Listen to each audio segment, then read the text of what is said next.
This week on the podcast, my guests are brothers Morgan and Nelson Banks of the Banks Brothers, a four-piece band from Victoria, British Columbia in Canada.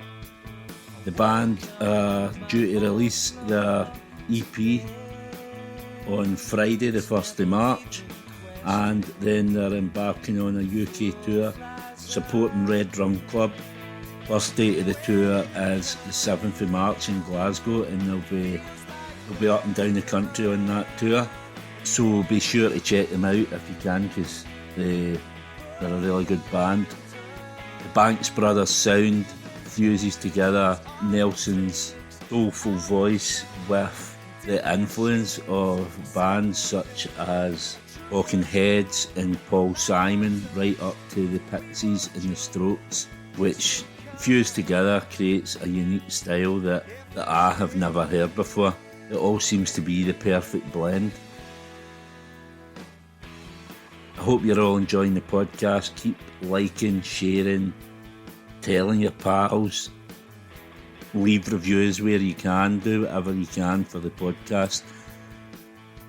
Get in touch with me if you get any suggestions for guests you would like to appear on the podcast, and as I say, more importantly, enjoy. But the cold will stay. Another helpless story ends today. It's all I ever dreamed of.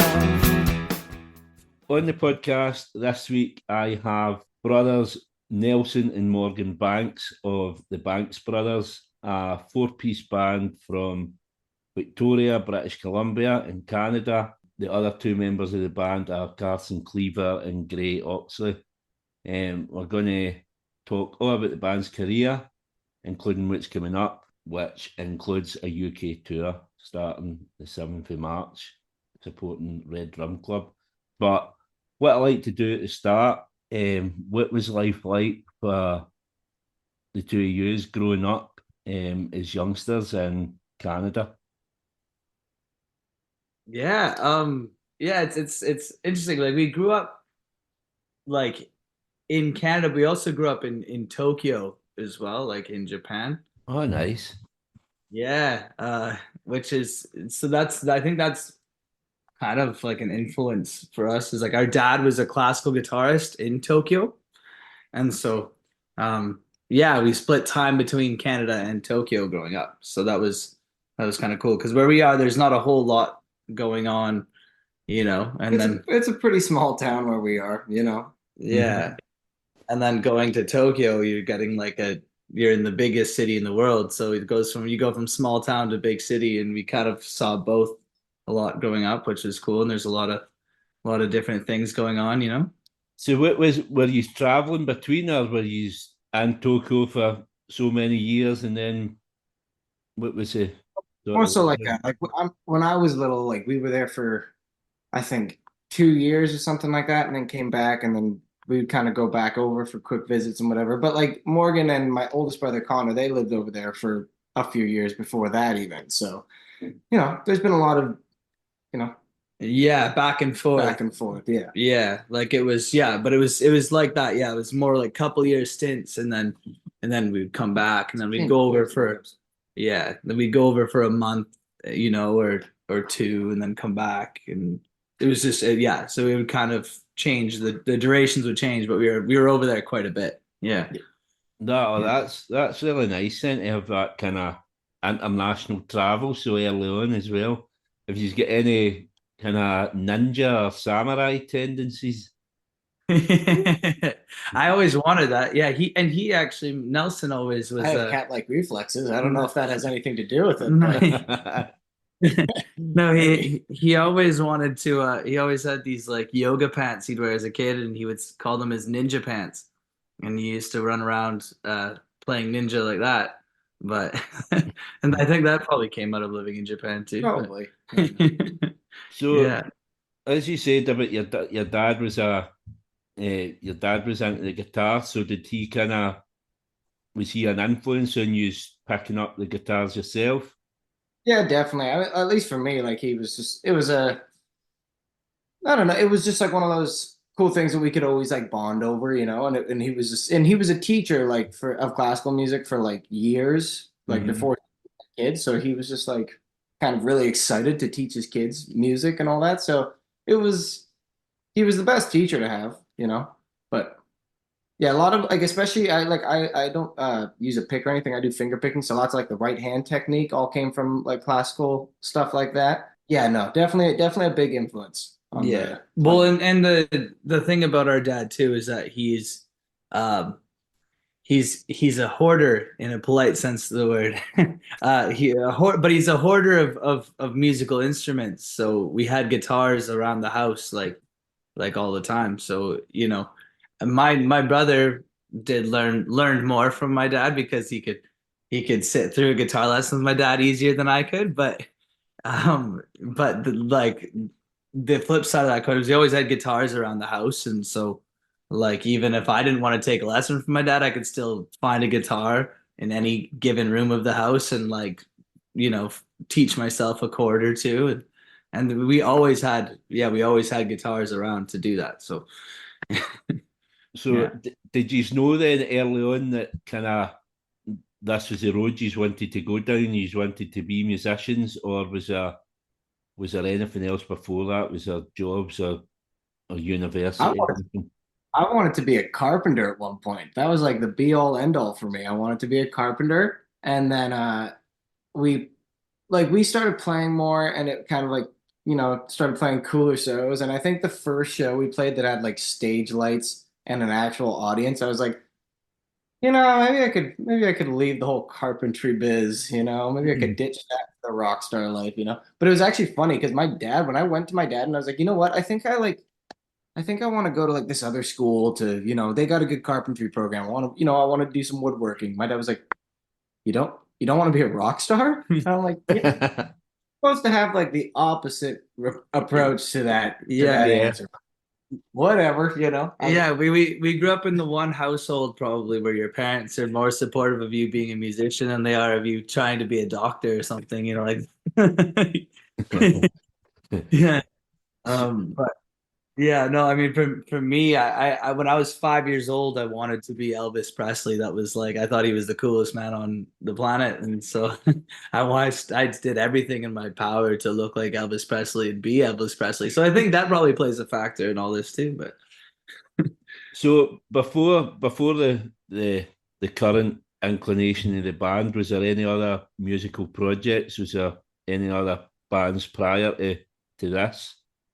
well, we No. we started off as a folk duo, like Yes. just the two of us, and Hmm. like that started when we were in sort of high school, like um and yeah, we started off more like Simon and Garfunkel, that sort of leaning, like a lot of harmonies, which still applies to like our sound now, like with rock stuff. It kind of it at times people have said it's more folk rock than alternative rock and things because of the way we harmonize and the way we phrase things, um but yeah, like that's probably the only real project we've been a part of. Our bandmates were their own separate in their own separate projects that were also in Hmm. school. We're all friends in school together since the time we were like kids, but they were always in bands that were way too cool for me to ever be in. And so, Right. and so yeah, but when it came time that like we were gonna do a show, it was sort of the biggest show we were gonna do at that point.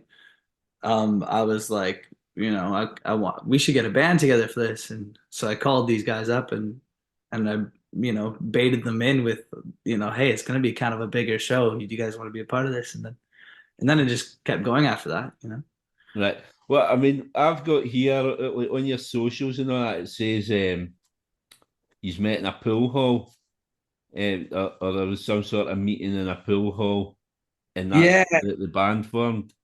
yeah. Well, that was it. Yeah. So because like I went down to to play some pool and and there was a couple weeks out from that show and we'd been already been talking about getting a band together, and I just happened to run into like we had a bass player at the time who was in that room too, and then our lead guitar player, and they were already there playing pool. And I was like, "Hey guys, would you want to join our band for this show?"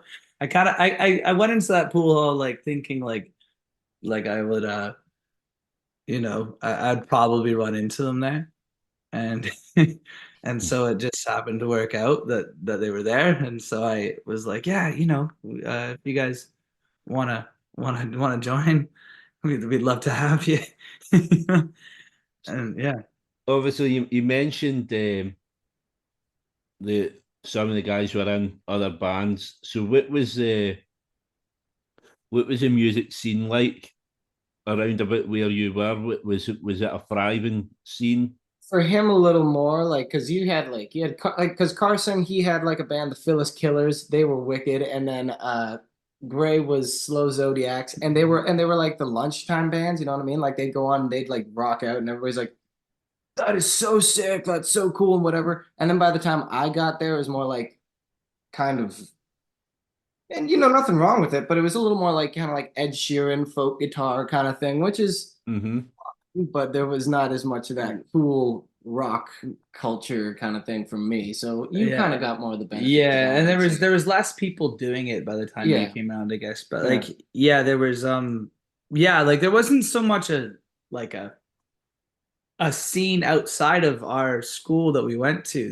But there was a really good scene within our school around music. Like we were probably the only generation of students where like the rocker kids were cooler than the athlete kids, Right. And so like there was all these bands, and they were like I remember our drummer, he was going like it'd be a Friday night, and everyone would be, there's a party or whatever, and he couldn't make it because he was off gonna go play some club in town, and all the clubs are 19 plus here in BC, and so it's pretty uncommon for like high school kids 16, 15, 16 to be going and playing clubs. Mm-hmm. And so that was always like that was always super cool, and everyone thought that was so cool. Yeah, so that was it was a pretty good scene for at least my generation. Yeah.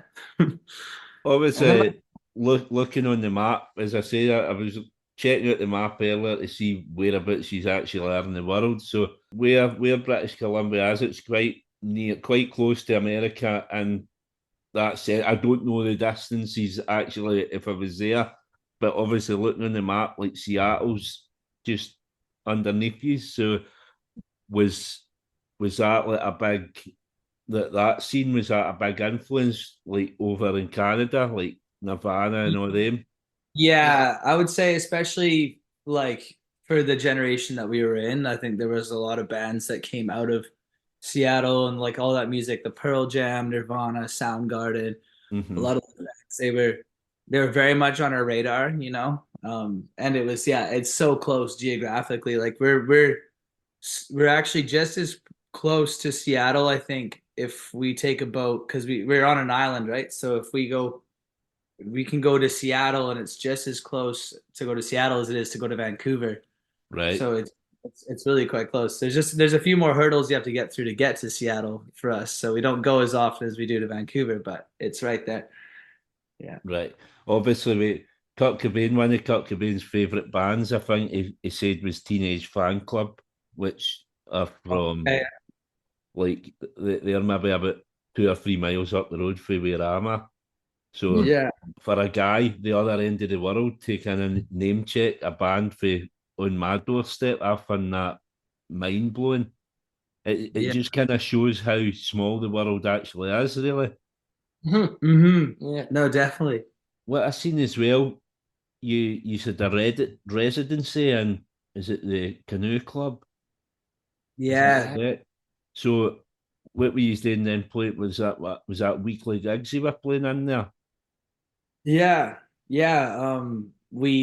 It was Canoe Club was a venue in town here, and it was like a really good spot. I mean, it was covers. We would play covers at that time, but the bar itself was just a really cool place. Like it felt like one of those places where people kind of came and they had a high expectation of what they were going to see, and so you always had like people's eyes like super focused on the band, and it was like you were playing a show, even though you were playing like cover songs. It was like you had the crowd like it was like a ticketed audience because they were so focused, and so that yeah, it was really kind of great for that. It was great for us too because we went from playing like farmers markets and I don't know birthday parties, like wedding parties, like you pretty much name it, and we would play it. So we were playing all of these kinds of things. We were like, man, we want to play in a cool club. We want to play a cool show, not like I don't want to have produce next to me while we're rocking it.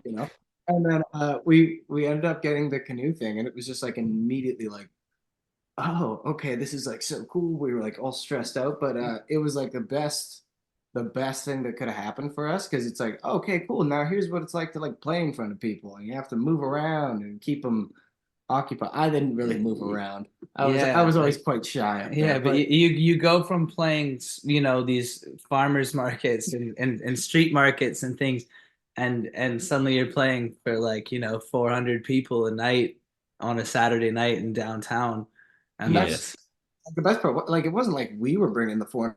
It was just you just go there and it has a built-in audience of like just music lovers. So it's like the best. You have like gray people, like fresh new people who are just getting into the whole live music thing. It's like it was a great like. You got a mix of demographics. Yeah, yeah, it was cool. Yeah, so I mean, obviously, with something like that audience is coming to see you. Whereas when you're playing these farmer markets, they're not specifically coming to see you. They're just there and you're on, so to speak. Lockdown came as well. So how did you handle kind of lockdown? How was it personally for yous and the band, and what was it like in general in Canada?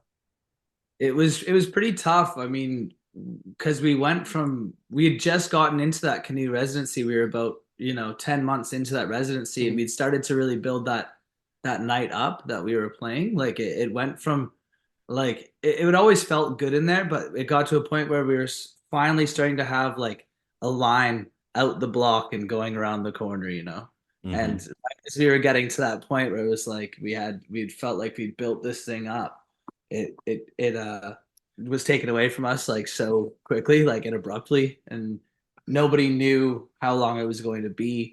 It's going to be a couple weeks. Yeah, I still remember all of us going, it's fine, it'll just be a couple weeks. Actually, the vacation might be kind of nice. And then it was like 2 years. Yeah. Yeah. And it was, I'm not so sure like what it was like over on your side of the pond, but it was pretty strict. Like it was pretty tight for a couple of years. Like there wasn't many venues to play. There wasn't really much opportunity to do much of anything. And then a lot of venues pretty much the same here.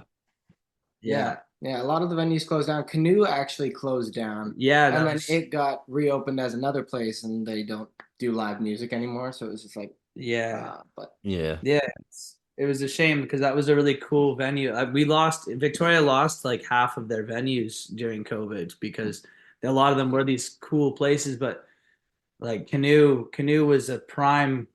It was like in an old fire hall from the 1800s, and they gutted the place, and it was this really cool club, and it was down on the waterfront in Victoria. So I mean, obviously, I guess the rent is probably high on that kind of location. But yeah, it was a shame because it closed down and then reopened as this new thing, which is it's more of a chain restaurant kind of thing, and they took that aspect out of it, and and that happened to a lot of venues in town. So there's a lot of like iconic venues that we didn't even get to play because they closed down before we could ever get to them, but it's got a lot to answer for that COVID. I mean, even now looking at some of the things, like see trying to get like a taxi here, there's no taxi drivers anymore. Or the taxi drivers because no one was going out, the taxi drivers quit their jobs and now they do deliveries for takeaways.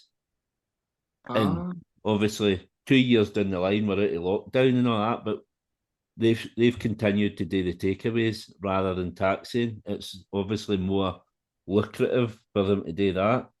So when you go out at nights, Friday and Saturday nights, it's really hard to get a taxi. Crazy. Mental. Well, that's good to know. I guess we'll have to draw straws for who can't have any beers while we play, so they have to drive to Van home. Nobody's taking a taxi home. Yeah. Yeah. No. There's no like. There's you guys don't have Uber or anything like that. Like they're just. Yeah, but again, there's not as many as that. It's obviously you get people like you. I don't know if you have Just Eat over there. So like you get Just Eat, you order for your restaurant. So people are doing that rather than they're making more money doing that than they are driving people a bit.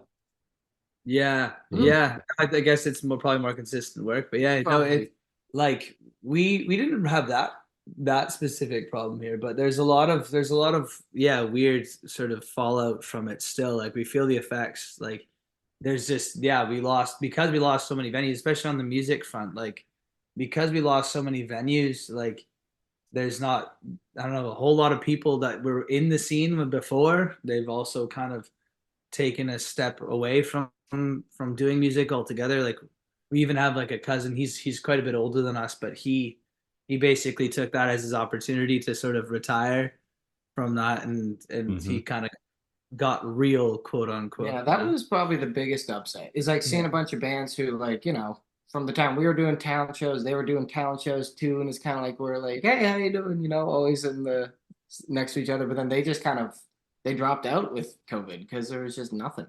There was nothing. Yeah, it's sad, isn't it? Yeah. Obviously, we're having that residency at the Canoe Club, and you were kind of honing your stagecraft then, and then the lockdown came, and did that give you a chance to kind of again focus on your recording?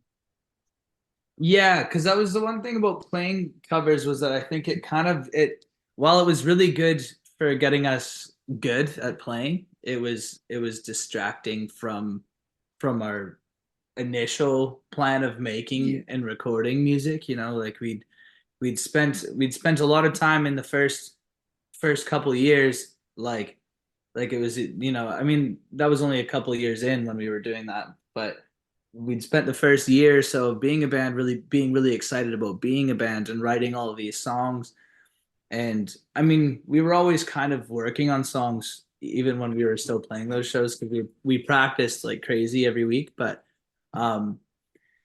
yeah, it definitely gave us time to focus on that side of things more. Like that was the one silver lining. More so when like everyone kind of got back together because like at the beginning of COVID, nobody knew what was going on. Everyone was just like, we're just gonna stay away and lock down whatever. But Gray moved to Toronto. Our drummer moved to Toronto, came back with a fiance, and we were like, oh hey, how you doing? Whatever. And then when we got back into it, it felt like really quickly things started to happen again. Like we had just written some songs.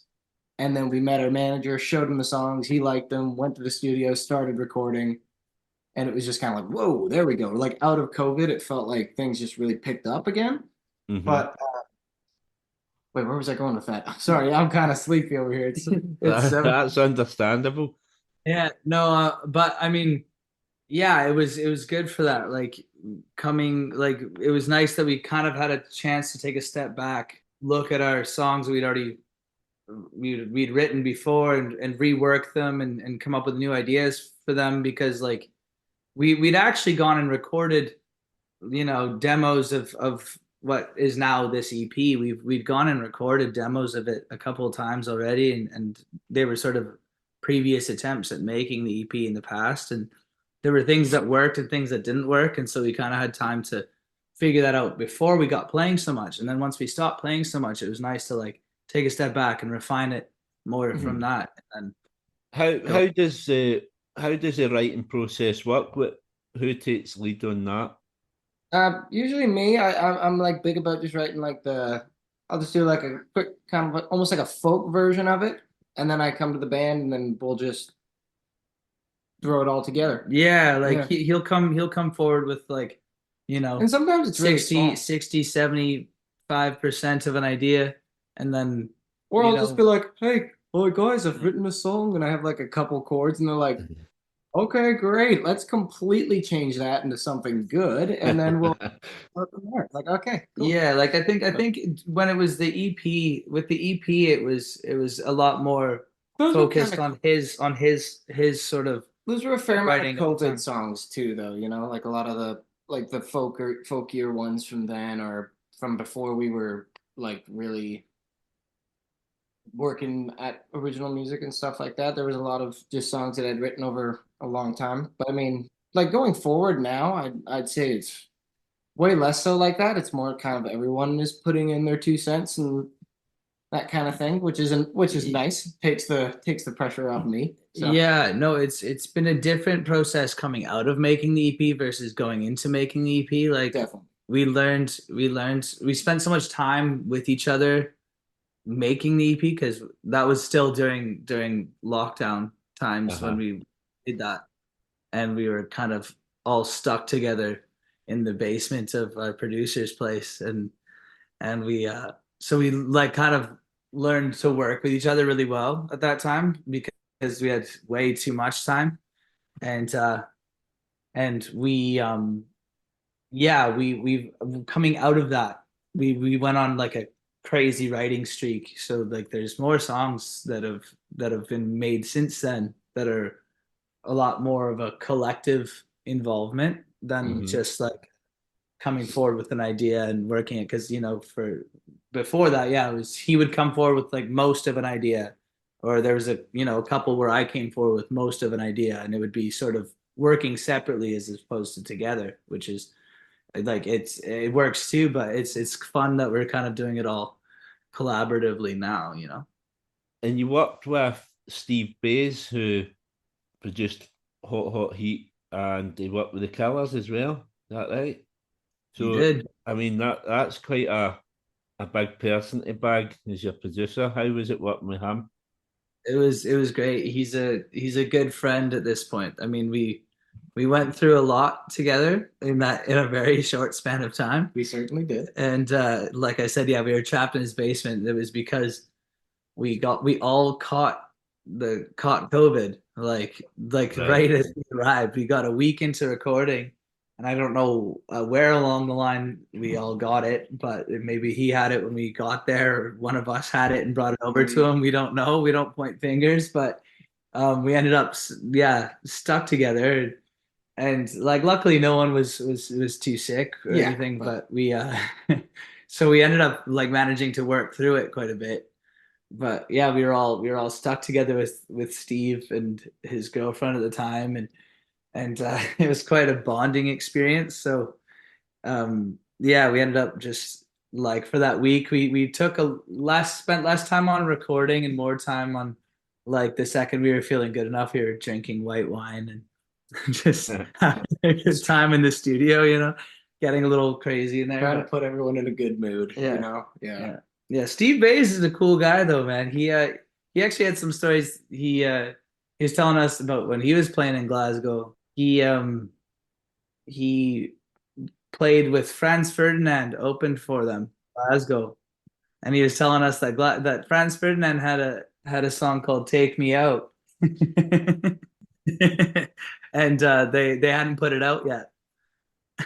That's And must have this must have been early on in Franz Ferdinand's career then, because that was yeah, the first album, yeah, it was about I think 2001 or so right? around that era, 2001, because they had their big Hot Hot Heat. Steve Bass and Hot Hot Heat had their big record in 2001 or 2001 or 2002. So it would have been around that time. And then I think it was not long after that Franz Ferdinand put out "Take Me Out," and everything changed for them too. Yeah, Yeah, but I can yeah, I can remember Hot Heat because they were all around about the same time. There was the Strokes and the Vines were around about that time as well. It was, I mean, the music scene, the early noughties in Britain, anyway, was massive, and you had all these kind of American bands coming over as well. The Strokes is kind of heavily kind of talked about on the podcast. and I see that kind of you cite them as some of your influences as well, which we're going to kind of touch on. I've seen comparisons to Otis Redding, Talking Heads, influences as much as Elvis, The Strokes, Paul Simon, as you touched on, the Pixies, and the Lumineers. So it's a vast array of different styles. How do you go condensing all that into the Banks Brothers sound? Oh, that's a hard question. Let me think. I mean, I would say that like we almost song by song kind of basis, like you'll just kind of go, and it's like you'll start it, and it's like, what does this kind of remind me of, or like kind of like what, I don't know, if it'll just be like the most like a simple chord progression. You'll just go, oh, you know what, I kind of want to take this kind of twist on it, and then it ends up being some sort of Talking Headsy kind of thing with Carson on it. Well, we all kind of came into this with like different tastes and stuff, like especially at the time, and as we've progressed as a band too, like we've gone through our phases of different bands from the start of this. Like when we first started out, I was going through a big Pixies phase. He had never heard of the Pixies, but then he turned around and wrote a song that sounded exactly like the Pixies. And I hadn't heard of the Pixies. I hadn't heard of Nirvana till I was like way too old. I was like, but so he liked the older stuff. He was our dad is an older guy. Our dad's 76, so he's like, our dad's influence was on him quite a bit. So I listened to like lots of like old blues and jazz and some classical stuff, but mostly jazz and folk. And then they all listen to like rock, and like the furthest I would go is like my favorite rock band was like the Eagles. And so I remember at band practice we were like, what song should we do? I was like, oh guys, and I'm like sitting there, they all have like these big amps and these big electrics. I'm sitting there with like an acoustic guitar. I'm like, hey guys, we should do Peaceful Easy Feeling. And then Carson's just like, Nelson, shut up. I'm like, okay, I'm sorry. He's like, we're not playing the Eagles. I'm like, all right, okay, sorry. Yeah, Nelson wasn't traditionally cool. It was immediately like, okay, cool. I'll learn the ways, and so I had to, educate myself. Yeah, but you get such a soulful voice, so like the voice is kind of dead distinctive. Thank you. I mean, that's. Honestly, probably a big impact on that is the R&B stuff, because we used to do so much like R&B covers and stuff, because it was kind of like I don't know what happened. We had one practice where we did, was it like Bring It On Home or something, Sam Cooke, and then it was just like, okay, we're just gonna keep doing it, and it was sounding really good, and then I kept singing it louder and louder and louder until it was like almost growly. Well, I think the problem was that we didn't have good microphones, and he was trying to cut above like. That's probably he was trying to cut above the drum kit in the middle of the living room, so he realized he was wailing his voice to try and match the volume in the room, and then it suddenly sounded really good. And it was like, okay, keep doing that, and then that sort of became our that just became the standard. It was like, okay, Nelson, scream. It's like, okay, it became the bread and butter for a few years. Was doing the sort of the Otis Redding and the Sam Cooke and those guys trying, Sam and Dave, and there was a period I thought we were going to become an R&B band. But that was the general consensus that we were going to do sort of the more R&B style stuff, but it ended up there's what you like and there's what you write, and they're two different things. I think that's what I think the voice is what kind of, you can hear all the different influences, but then it's the voice ties in, and that's how you know it's yours. You know what I mean? Like all these different influences, but the you can tell it's the Banks Brothers. So obviously this EP in waves, you've been releasing songs throughout 2023, and on the 1st of March, which is 2 or 3 weeks time, I think, the 1st of March, the In Waves EP is out, and the culmination of all these songs that you've released for last year. So what what's coming musically after that? As you say, you've kind of been writing other stuff, so is there going to be more releases throughout the year? For sure. I mean, we don't know exactly when, but we know like we've gotten to work on them already. Like we've made progress. We've broken ground on recording some more songs as well.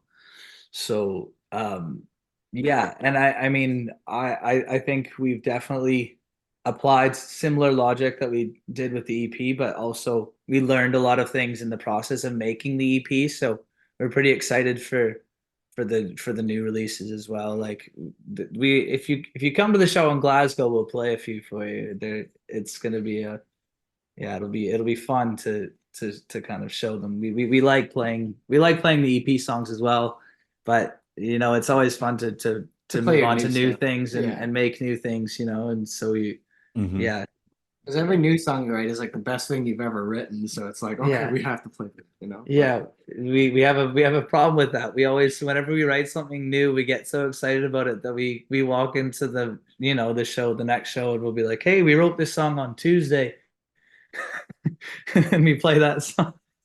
We sometimes have to like stop ourselves from playing a song that isn't fully finished yet because we're just like, we could probably play it. It's like, no, we can't. Yeah. No, we can't. Yeah, okay, yeah, Yeah.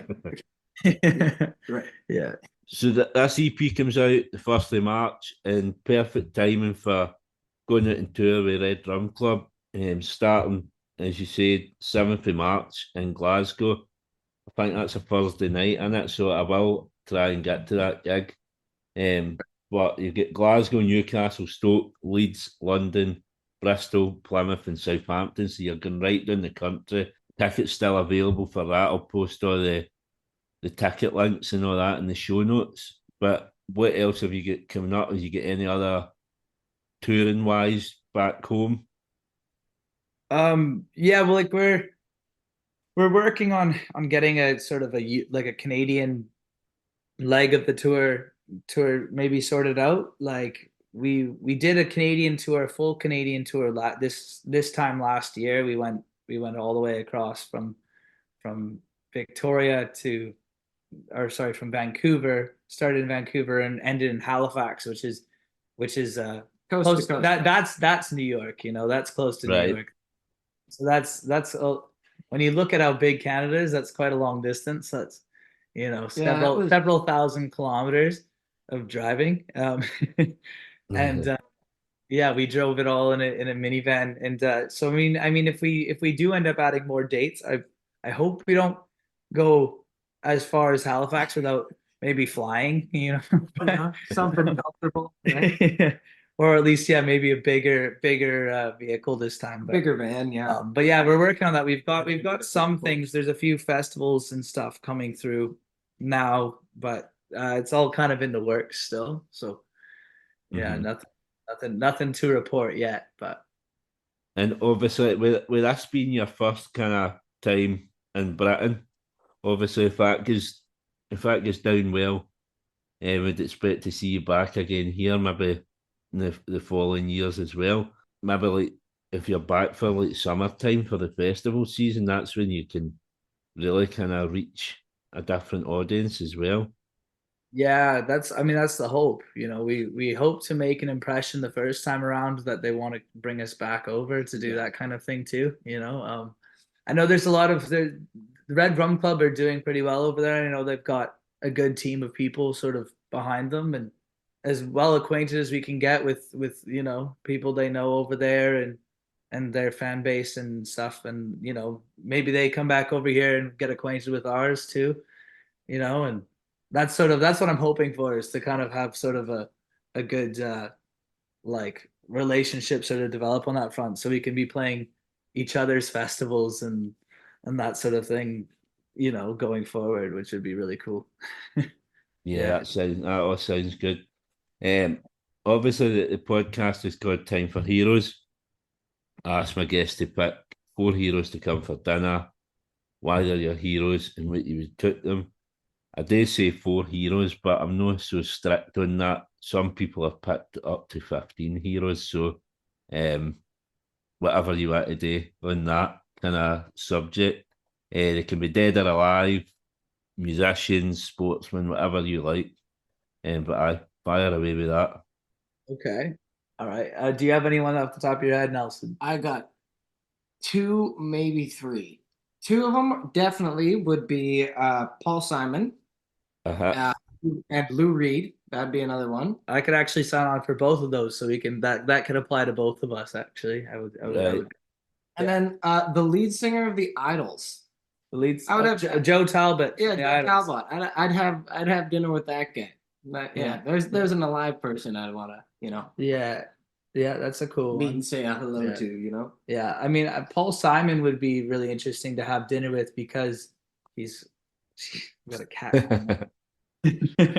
But yeah, Paul Simon would be a really interesting guy. I've seen him in interviews and things, and he's just got a really interesting way of thinking, and he kind of explains how he does his songwriting and things, and it's Well, the guy's got like a steel trap memory. He'll talk about it and be like, "Well, I remember I was thinking of going to the major seventh, and then I didn't." And I'm just like, how do you remember such a tiny, tiny little details? It's cool. It makes you feel like way more involved in the process. Yeah, and his songwriting is so stream of So consciousness. weird. Like he's got a very like stream of consciousness way of songwriting, and it's almost like he's walking down a street one day, and he sees something or he hears a turn of a phrase or something, and it invokes like an entire song to just like happen in that moment. And that'd be really interesting to sort of pick his brain on that. And as for what I'd cook Paul Simon, he seems like a really gentle guy, so I feel like I'd make him a salad or something that's not too offensive, Or like salmon, maybe. or maybe salmon, Something light. something light, something light and unoffensive. Yeah. Yeah. I mean, as for Lou Reed would be just an interesting guy. I mean, he was around a lot of the very cool sort of early punk scene in New York with and yeah, I mean, I can't even imagine. He probably saw some crazy stuff. Like Lou Reed would be really interesting, I think, with like the David Bowie and the Iggy Pop kind of friendships and all that as well. You've got all that to talk about. Oh, David Bowie's a good one. Oh yeah, that's a good one too. That would have been a really good one. Yeah. No, I would. But yeah, Lou Reed, he was sort of in the thick of it without being the face of it, Mm-hmm. And that's kind of that's a cool guy to have dinner with for sure. Yeah. Again, I'd probably make him a salad because I feel like he's probably a vegetarian. So. And who was that? Who was that other one you said, Nelson? Saying Joe Talbot from Joe Talbot. Yeah, he's the lead singer of the punk band from Bristol. Mm-hmm. Yeah. They just released an album. I think they just released an album a couple of days ago. A few days ago, Tank. Yeah. It's good. I'm a fan. Yeah. I really like this. Especially these last two albums, they've been working with like a hip hop producer, Kenny Beats. Yes. Kenny Beats. Yeah, Mm-hmm. And it's been really interesting to see like what comes of that, because it's a really cool approach to making indie rock records. It kind of gets us thinking, So yeah, I mean, and they're not exactly punk. They're more like they don't define themselves as punk. I guess not. I guess they're more like just really really heavy indie rock. Heavy indie rock. Yeah. Yeah. What was your reasoning for having dinner with Joe Talbot, Nelson? Oh, just because he's a guy who's doing it currently, who I would take a lot of influence from.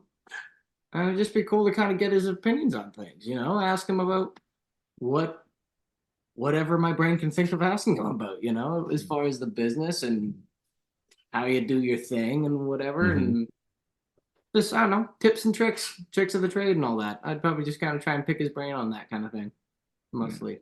What would you make him for dinner? What would I make him for dinner?